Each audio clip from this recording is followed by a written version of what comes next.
Hey folks, my name is Cooper, and I am talking a little bit about the Jimmy Butler trade today. Obviously, this is a wild trade deadline with Luka coming about a week before the deadline, but a real flurry of star trades: De'Aaron Fox, Jimmy.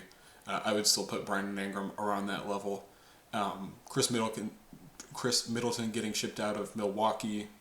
One of the longest tenured players in the league. Um, but the Jimmy trade was one, despite it being pretty well rumored, and I would say that Jimmy getting traded was one of the most obvious things to happen in the league this year, given what had happened with the Heat so far. The trade being to the Warriors was pretty surprising, but the Warriors were obviously in the hunt for a star. Again, we all heard about them trying to acquire KD again. But I found this one actually pretty fascinating. It definitely stood out to me, again, other than the Luka trade, which is, I would say, the biggest blunder an NBA team has made this century, if not probably going further back. But this Jimmy Butler trade was fascinating to me on all three sides: on the Warriors side, the Heat side, and on Jimmy himself. So just real quick to recap, the Warriors got Jimmy Butler.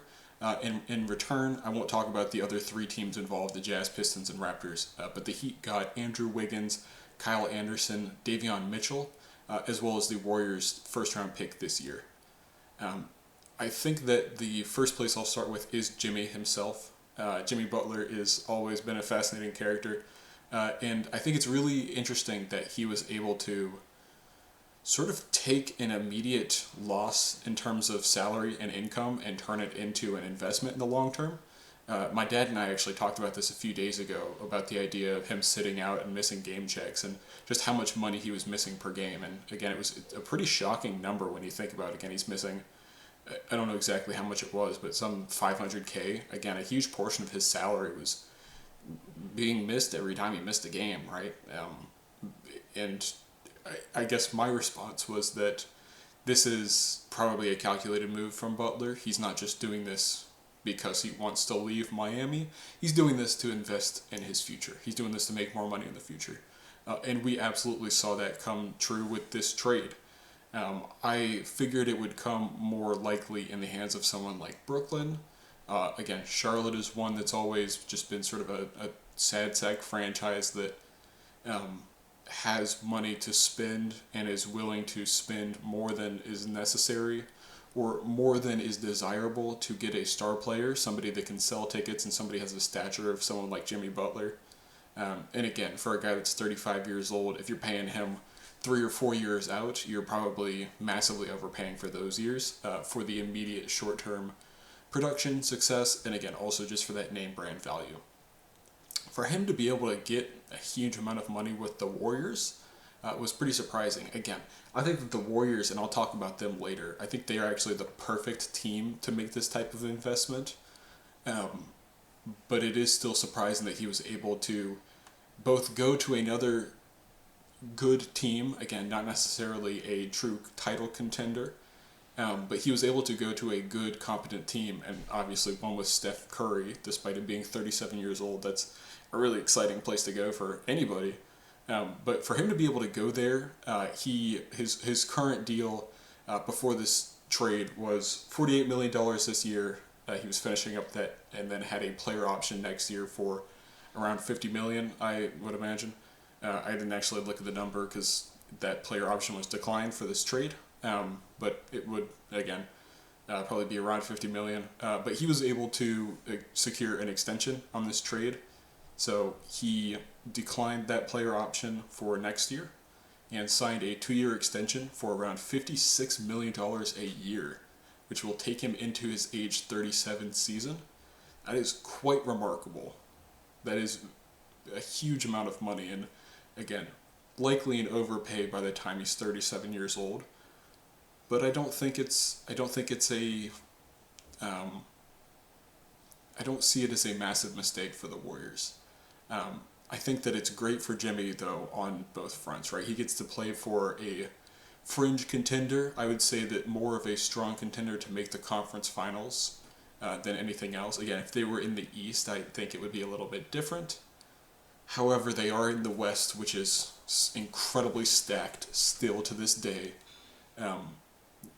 the team he's on now, again, they're 25 and 26 with a pretty messy, disconjoined roster, discombobulated roster, but they are only 3.5 games back of Minnesota in the 6th seed. So they've definitely got a chance of getting into the playoffs out of this play-in seed. And again, winning a round or two in the playoffs, you never know where things can go. You get a couple of injuries on the right teams, and you could absolutely make it to the finals with this type of star talent. I think that this is a pretty sweet deal for Jimmy Butler. He certainly won more than anybody else in this exchange. He was able to get to play on a good team. He gets to play with some stars. He gets to live in San Francisco, which is another great city, and he gets paid. He gets a big bag, that is for sure. One thing I did want to note, just also on Jimmy, I did a little bit of research I posted on Twitter, but he's just a very unique player in terms of historical context. I always find it's just so incredibly impressive that he has taken 2 teams to the NBA Finals. I think both are, 2023 is somewhat of a fluky run, but you can say that all the time, right? You can say the 2020 Lakers team was a fluke run, but they won a title, and you can never take that away from him. Jimmy Butler's made it to 2 finals, and you can never take that away from him. Not only that, but he was the clear best player on 2 NBA Finals teams. Again, first in 2020, the bubble year, and 2 years ago when they matched up against the Nuggets. Coming out of the play-in game, mind you. So, Jimmy, again, best player on 2 NBA Finals teams. I looked back at all the NBA Finals matchups since the merger, which occurred in 1976. So starting with 77, which was that Bill Walton Trailblazers year versus the Julius Erving-led Sixers. There have been 17 players who were, in my mind, the clear best player on NBA Finals teams at least 2 times. Jimmy Butler is the only player on that list who has never made first-team All-NBA. So after the regular season concluded, there has never been a season where the voters determined that Jimmy Butler was one of the 5 best players in the league, or more specifically, that he was the best player at his position, which, as a player that could be a shooting guard or a small forward, I would say is one of the 2 best wings in the league, which, again, he's been in the league with LeBron, Kevin Durant. Jason Tatum has made it a few times as of recently, so certainly a lot of competition, but that is just remarkable that he has never made a first-team All-NBA and yet taken his team to the NBA Finals twice. Again, Bam Adebayo is the second best player on those teams. I think Bam is phenomenal, but he is clearly was not as valuable on those teams as Jimmy Butler. I think that was clear as day, and for him to have done that without ever making a first-team All-NBA, not one time, is historic. It's a historical anomaly. He's also the player. He is his finish in MVP voting is the lowest of any other player on that list. So he is only finished as close as 10th in MVP voting, which is very low in terms of the other players on this list. Again, only 6 of those 17 players have even gone without winning. So I guess another way to rephrase that, 11 of those 17 players won at least one MVP. Only 6 of them never won an MVP. Jimmy, out of those players, has the lowest vote shares in terms of his peak season. He finished 10th in MVP a couple of times. The second lowest was Isaiah Thomas, who finished 5th in MVP voting. So a pretty huge discrepancy in terms of his top-tier placing in MVP voting. It is just remarkable how much success he's had in the playoffs despite relatively few regular season accolades. Again, he's had a couple of second-team All-NBAs, a couple of third-team All-NBAs. I believe he has 6 All-Star team appearances, but not a single All-NBA appearance. Not a single first-team All-NBA appearance. Very little to show in terms of MVP voting. He won Most Improved Player. That's almost his most impressive accolade. He is one of those rare, maybe one of the only ever players who is, I would say, a fringe Hall of Famer based on his regular season success, and quite possibly not somebody who would make the Hall of Fame based off of solely his regular season success, but is a clear Hall of Famer based off of his playoff play. Again, he's one of 17 players in the last 50 years since the NBA merger, NBA ABA merger, to make the NBA Finals as the best player on the team at least twice. That is rarefied air. Every single one of those players is a Hall of Famer. Every single one of those players, except for Jason Tatum, who is only not on it because of age, was on the NBA top 75 list. It's incredible the type of outlier he is in terms of regular season versus playoff performance. So I just wanted to share that because I find Jimmy Butler to be a fascinating player. His personality, his play style, but also just the track record that he has as a regular season versus a playoff performer is incredibly unique. It's not really something we've ever seen before. So now I'll talk a little bit about the Heat.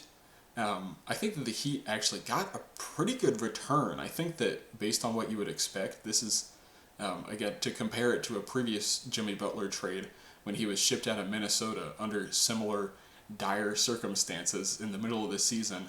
When Minnesota traded Jimmy Butler to Philadelphia, again, he was in his prime at that point. I think he was 29 maybe.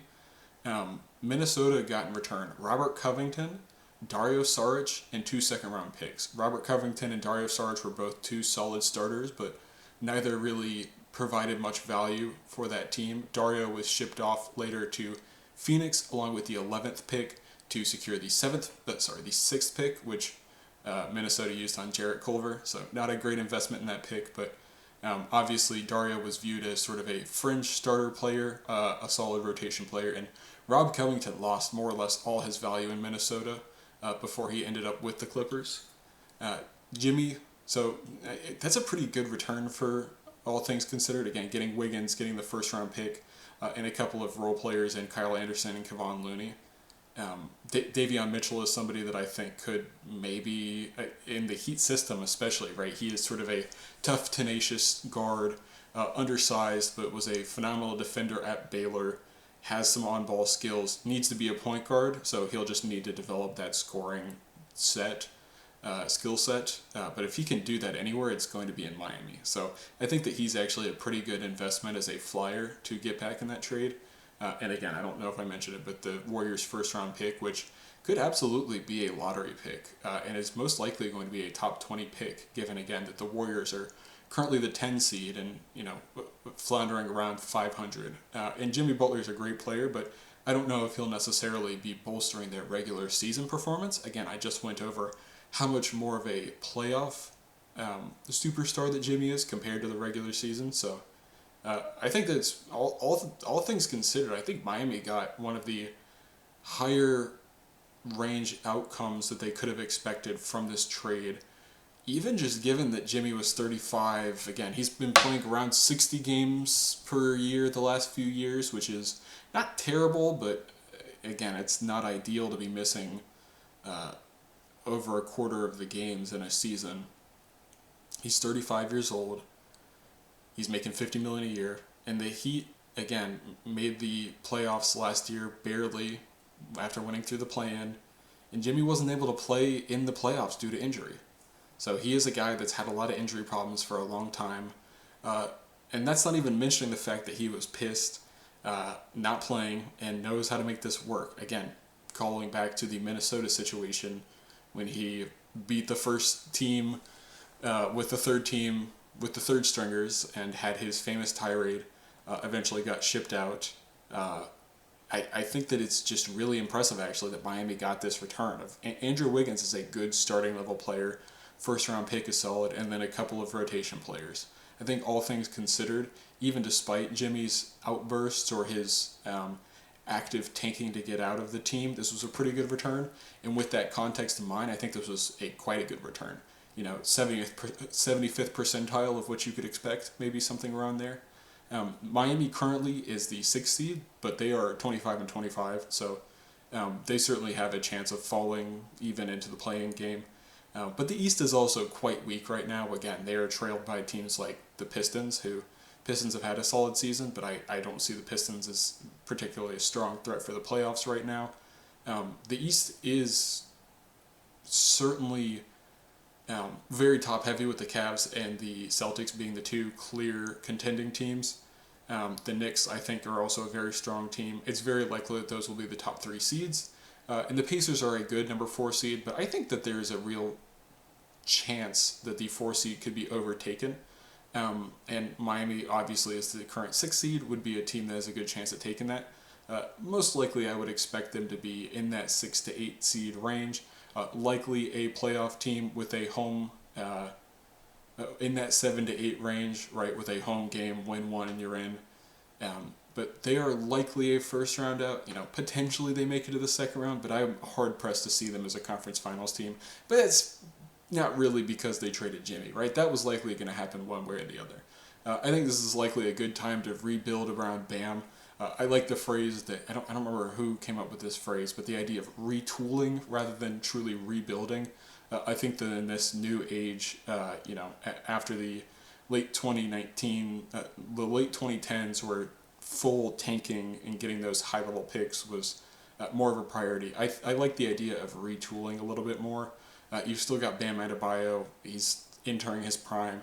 I think you try to retool around him, take a couple of years of whatever mediocre seasons, try to build some role players, see if you can get a star in the the late teens like you have before, right? You got Bam with the 13th overall pick.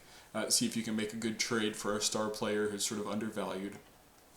Wiggins is a good starting level player. He's making $28 million right now, $28 million next year, and then a player option for $30 million. I think that's a pretty good salary. I think that I would say that is a value salary right now. Again, it's not a massive value, but I think it's at the very least it's neutral value, and I would lean a slightly positive. He's about to turn 30, so he's sort of teetering on that downside of his career, again, as an athletic wing. But he has proven to be pretty consistent, and again, we just saw him 2 years ago be an incredibly key part of a title team. I guess 3 years ago at this point. But I think that he's a solid player to have. I think that more than likely the Heat look to flip him, or maybe you try to keep him and extend him on that $30 million a year salary, maybe even a little bit lower if his playoff performance is not particularly good. Maybe you try to pack him into a Beal deal, but I actually like the idea of keeping Wiggins around for a little while. Again, I think if you're doing more of the retooling strategy where you're not as gung-ho to tank for a top 5 pick, again, I think with the flattened lottery odds and the fact that you do still have Bam, I think it makes more sense to just kind of stay afloat and try to grab a couple of good players, or again, get that star on more of a gamble, a late lottery pick, a pick in the late teens, or make a trade for an undervalued guy like Brandon Ingram. Like, again, if Zion ever gets moved to Miami, maybe that would be the place for him to finally figure it out. So I actually don't mind the idea of keeping Wiggins around for now. All in all, for Miami, though, just to sum it up, this was obviously an unavoidable deal. This had to happen. And I think it's, again, frankly, just a good return for Jimmy, whether or not he was upset. And I think it's a actually very good return, given that he was upset and sitting out games and sort of sabotaging this season. They weren't going to pay him $50+ million anyways. I mean, that's not how Pat Riley runs the team. He ran Dwayne Wade out of Miami for $30 million a year when they were sort of floundering, so they could make this 7 seed instead. It's just not what they do. And in this case, I think it's absolutely right. It wouldn't make sense for Miami to be paying $50 million a year going forward. So I think this is a pretty good deal for the Miami team. Again, I don't know what they were going to do that was much better than this. And I think relative to other trades, and again, even past Jimmy trades, this is pretty good value. So now I'll talk about the Warriors.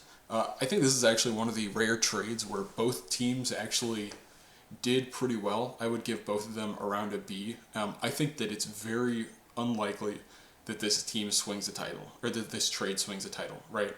It's just not that level of trade. Jimmy's not that level of player, more than likely at this point. But if it was going to swing a title, it would probably be for the Warriors. Again, I think it's more likely that they have a conference finals run. I think a finals run is a pretty long shot. But again, if you make it to the conference finals, you've got a pretty good chance of making it to the finals and beyond, right? All it takes is one injury. All it takes is one incredible performance by Steph, by Draymond, by Jimmy. I think the Warriors are one of maybe the only team where it actually does make sense to pay Jimmy $55 million for an extra 2 years. I don't know what else they were going to do, right? I think that they've clearly proven they're not going to ship off Steph and start some early rebuild, right? And I think that's the right decision. I think it would be criminal to just ship Steph off for a couple of first rounders so you can lose a bunch earlier on and try to get some 4 seed in the playoffs, a couple of years earlier. I think this is Curry's team, this is Curry's city, this is Curry's franchise. Your franchise only matters and exists because of Steph Curry. You got this new stadium and hundreds of millions of dollars because of Steph Curry. You don't just abandon him. You let him play out his career and you let him figure out what he wants to do, right? Curry's about to turn 37 years old. I get it. He's aging. But he's aged pretty gracefully and he's still put up 10, 30-plus point games this year. Again, he's still got that Curry to him, right? And he's a guy that shooting doesn't age, right? If anything, it ages gracefully. So I think that they'll have a decent shot at making a playoff run. I think that the one key area that I really focused on when looking at this team after this trade, this is absolutely a massive bet on Jonathan Kuminga. I think that they need him to blow up to really be successful in the playoffs. But between Draymond, Steph, and Jimmy Butler, they now have an incredible trio of 3 playoff players, right? Those are 3 guys that have a ton of playoff experience, a ton of finals experience. They're pretty old, but again, I think they are, like Draymond sort of came up with the quote, they're 16-game players, right? They know how to win in the playoffs. I think that if Kuminga can be the Kawhi to their Tim Duncan, Tony Parker, Manu Ginobili, back in 2014, I think that's how this team makes another run. Now, that's a very high bar to say Kuminga is going to be Kawhi, but remember, Kawhi was maybe 22 when he won that Finals MVP. So, again, Kuminga is going to need to become an incredible defender. He needs to be their primary wing defender, and he's going to have to be an explosive scorer. But I don't think it's impossible that is... I don't think it's an impossible thing. And it's certainly the bet that the Warriors are making. I think more than anything, even more than a bet on Jimmy Butler, this is a bet on Jonathan Kuminga to be a star, or maybe even a superstar. And let's not forget, again, he's missed the last month plus, but he had back-to-back 30-point games to end December. So he's, again, maybe he just is sort of hitting his stride right now, and that's the bet that the Warriors are making, absolutely. I think the supporting cast is pretty weird. It's very young in certain parts, very spotty cast. Again, Kuminga, Moses Moody are in their 3rd year, 3rd or 4th year, I'm not sure. 4th year? Doesn't really matter. 4th year, I think. But they are, they were both one and done, so they're both very young. Pajemski is a little shaky. He's a little wild, but I think he's got his sort of role. Again, maybe he can focus a little bit more on the shooting and provide some of that supplementary positive play. I personally like TJD, Trace Jackson Davis, a lot on this team. I think that him being sort of the cleanup man for Steph, for Jimmy Butler, could be a huge plus. I think he's a guy that, again, is going to have to kind of fill into that Kevon Looney role in the playoffs, but I think he's got certainly the athleticism, and I think he's got the talent to be able to do that. And Moody and Hield are both good support guys off the bench as well. Obviously, I think they've got 3 real starters and a bunch of, frankly, role players to fill in. Other than Kuminga. So they have probably TJD is going to be their 5th starter. I think that they have really 4 starters and a bunch of role players around them. But that's not the worst thing in the world when you have Steph, when you have Draymond, when you have Jimmy Butler. And again, I think Kuminga, I don't know if he'll be a star, but if the Warriors are going to succeed, it's going to involve him being a star. So that's the bet you make, and I think that this supporting cast, again, while pretty weird, I think is actually a decent fit around those stars, and the bet, again, that you're making on Kuminga. It may just be a little bit late for this big 3. Again, Jimmy's 35, I think Draymond's 35, Steph's 37, but it's worth a shot. Again, you have Steph. You're not going to move on to Steph. Money's not really an issue for this franchise. And again, let's not forget, money's not really an issue because of Steph Curry and all of the popularity and the tickets that he sold and the ability for you to move to this new Chase Center in San Francisco, right? Move the team out of Oakland and put it in, right on the coast of the Bay. I think that this is the time to pay him back more than any, right? He took those 2 years of tanking in 2019 and 2020, right? Part of it was he got injured, but some of that was just tanking through a season as well, right? This is the time you pay him back, and I think the Jimmy Butler trade is a great way to do that. As far as a fit, I think obviously Jimmy is decently ball dominant. Ball dominant's not really the word. He's a good on-ball player and can score on ball pretty well and is not much of a three-point shooter.